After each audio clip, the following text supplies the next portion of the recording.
Hey, this week we're going to talk about the packing station in Dynamics 365 Advanced Warehouse. Hey, I'm Scott from Dynamics Post, and we're going to be looking at the packing station this week that's used in the Advanced Warehouse module.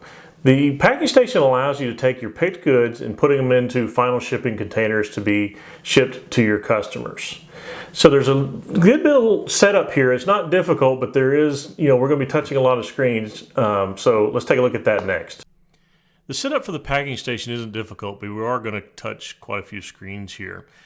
The warehouse and site that I'm going to be using today is Warehouse 62 and Site 6. That's going to be where all my setup's going to be. So the first place we're going to go to is I'm going to go into the location screen. So I'm going to go to Warehouse Management, and we'll go under Setup and Warehouse and Locations. And what you need here is you need a location for your packing station. The packing station is just a location in the inventory in the system. So here on my Warehouse 62, I've got location pack, and let's go into the location profile ID. So a couple of things on the setup here. You need a location type that's going to be defined in a minute. I'm just calling my location type pack. That's the easiest thing to do, but it can be called anything, but you're going to specify this in a parameter in just a minute. And then you also, on this packing profile, you need to make sure that you're using license plate tracking and allow mixed items. Okay, so just set up some sort of location that you're going to be used to designate your packing station. Okay, so the next place we're going to go is the warehouse management parameters. Going to go in the warehouse management parameters here, and under the general tab, location types, you're going to want to make sure that you have your packing location type. I mentioned this in the location setup, so mine was just called pack, so I've just got that designated as pack. The next place you want to go look is here in the packing tab, and you've got two things here that you can really set. So the packing screen note type, I generally just set that to note. It can be set to anything, but generally set that to note. And then early tote reuse. What this does is this releases the license plate of the work when you send it to the packing station. This allows you to reuse the box number. For example, if you're picking directly to a box, you can reuse that number if you have that checked yes. Okay. All right. So the next place we want to go look at, we're going to go set up a directive code. So we're going to go into Warehouse Management Setup and then Directive Codes. And I just want to set up one for pack. Again, you could call it anything. I'm going to call it pack. And the directive code ensures that the work uses a specific location directive. And we'll see that here in the next step. So the next step we're going to do is we're going to set up a location directive for this. So we're going to go to Location Directives. And again, I'm going to use Warehouse 62. And if we come down here to where we're seeing the 62s, we have the pick. That's going to be normal. But what we need to do on the put side is we want to make sure we have a location directive for put to pack, right? So this specific location directive, we have the work type is going to be put for Site 6, Warehouse 62. The directive code is pack. That's that directive code that we set up in the previous step. And this one, it's set up pretty simply. So we just have from quantity 0 to 9,999. We're going to be putting it to the pack station. So in here, if we go and look at the query here in the location directive, we're just looking for a location profile ID of pack. And so I've only got one in my my setup, so it's always going to send me to the pack. And then you generally need your multiple SKU put directive. So this is exactly the same except for the multiple SKU flag is checked. All right, so the next thing we need to go take a look at is the work template. So we're going to go down back into Warehouse Management Setup, and then under Work, expand that out and go and look at the work templates. So again, I'm going to use Warehouse 62. This is this work template here, and just a simple pick and a put. So we're going to pick and use the location directive that was set up earlier, and then we're going to put to the packing station. And so then this is where we specified our directive code to make sure that it's going to pick those packing location directives. Okay. Now, optionally here, you do have a pack container picking. So if you have the option in the packing station when you release the items from the packing station that you can have work that's going to direct it and move it, or you can have when you release the shipment, it's just going to make the product end up at the final location. So this option is here. So if you are going to have it have the items actually picked and moved through the scanner from the packing station, you'll want to make sure that you have your pack container picking work order type set up. And in this case, for 62, we have two options, either pick to bay door or pick to stage. So pick to bay door, the item could be picked from the packing station and moved directly to the bay door, which is the final location. Or we have this option here where we can pick it to a staging location and then move it from the staging location to the bay door. Okay. All right, so the next step we want to go into, let's go look at our container types. So I'm going to go under Setup again, and then I'm going to go into Containers and Container Types. These are going to be our different boxes that we can use. So the main ones I'm going to use today are small, medium, and large boxes. So in these container types, you can specify dimensions or weights, maximum weights, etc. in here if you want to. These are optional setups, but you can specify weights to make sure that you don't exceed a weight or dimensions, etc. Okay, so we've got set pallets and boxes in here that we can set up, but you can set up any kind of container there. All right, the next thing we're going to go to is going to be our container packing policies. So we're going to container packing policies. And this is where you can determine what you're going to do once the container is closed at the packing station. So for this particular one, for Warehouse 62, I'm going to just basically do an automatic release and make it available at the final shipping location. And the final shipping location is going to be the bay door. So basically, once I close these containers, they're going to show up at the bay door location. Now, this is optionally where if you wanted to create work, you could create work for these. So create work to move container from the packing station. And that's just needs to be set up in the work templates that I showed you a little bit earlier. But for this example, we're just trying to keep it simple, and we're just going to make it available at the final shipping location. Okay. Now the next thing we need to go and take a look at is the packing profile. So we're going to go over here to packing and go to packing profiles. And I've got two packing profiles here. The one I'm going to use today is just this pack station here, this close. I'm not going to create work for this example. I'm just going to have it close it and then have it show up at the bay door.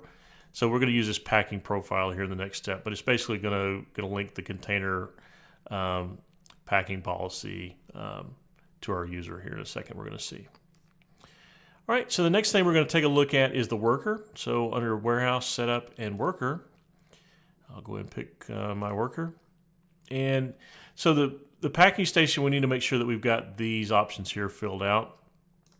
So the first one is this profile ID. So if I've got two here, as I mentioned earlier, so I've got one that's going to create work, or I've got one that's just going to send it to the bay door. Right now, I'm just going to send it to the bay door. But if I choose this other one, you'll notice that the packing policy changes along with it. So this is what ties it together. So I'm going to use this one here. And then also have to tell it where my packing station is. So here it's Site 6, Warehouse 62, and it's going to be pack for this user.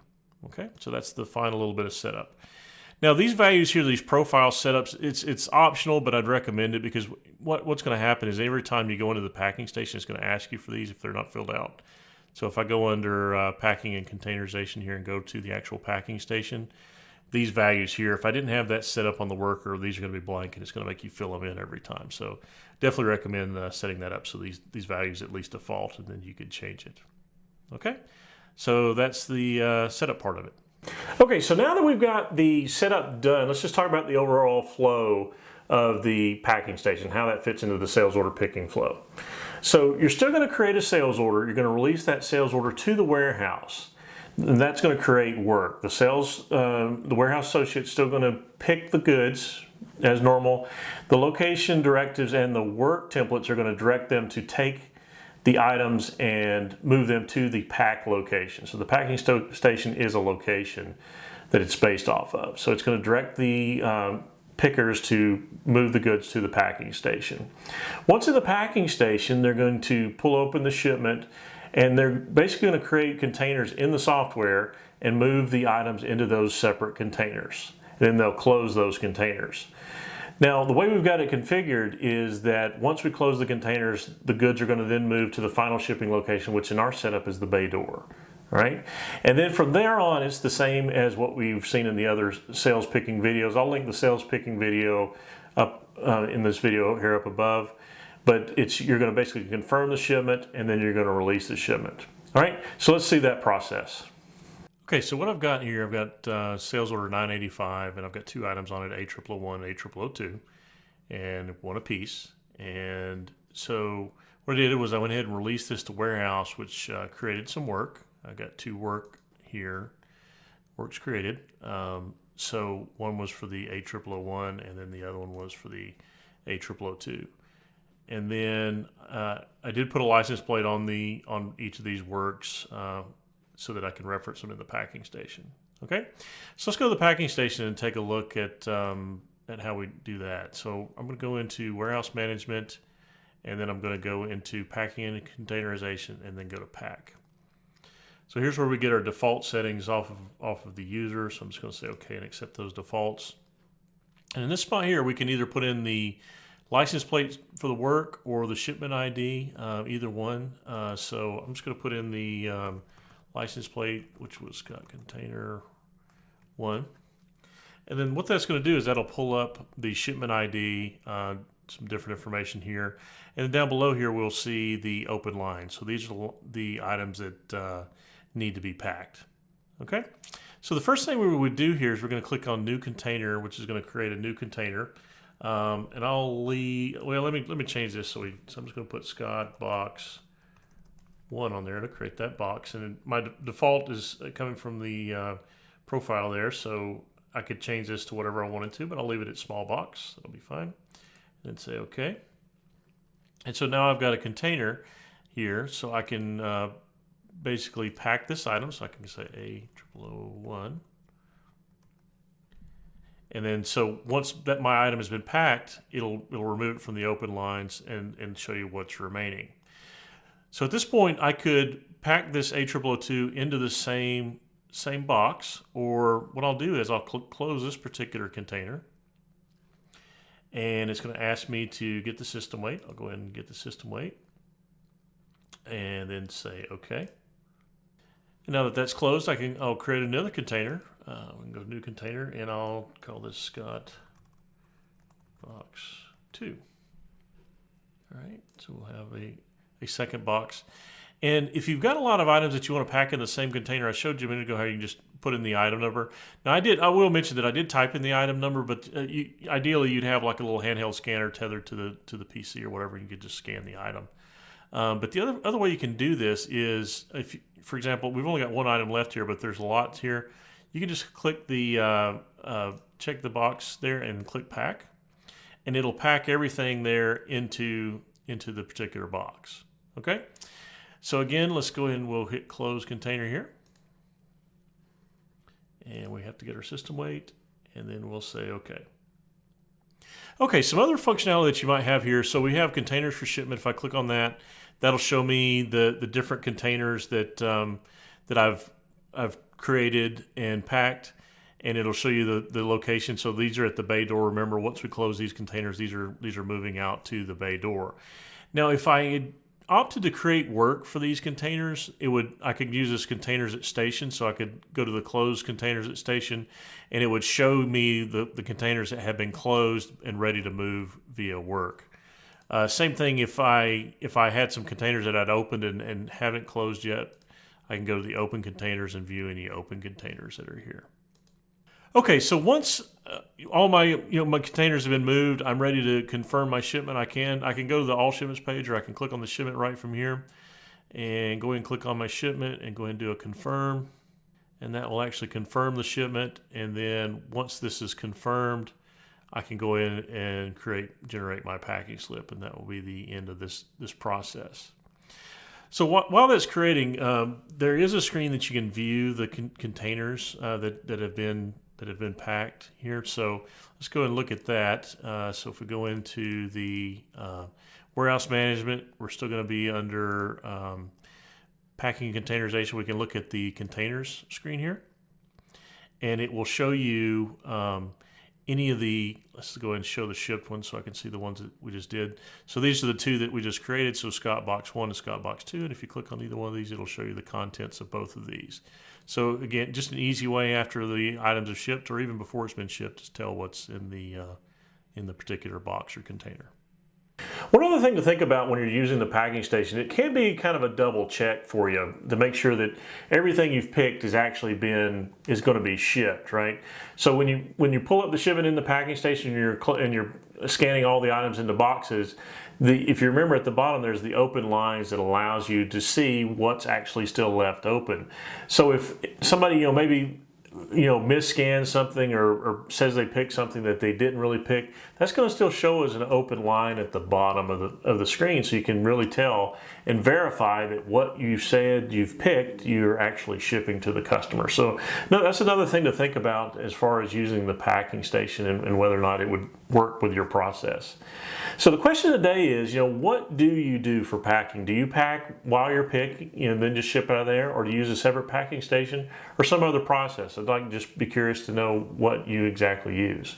All right, if you enjoyed this video, please give it a thumbs up and definitely subscribe to the channel. I put out a new video weekly, mostly on Fridays, but it's, sometime during the week I'm putting out a separate video on a process. All right, thanks for watching, and until next time, thanks.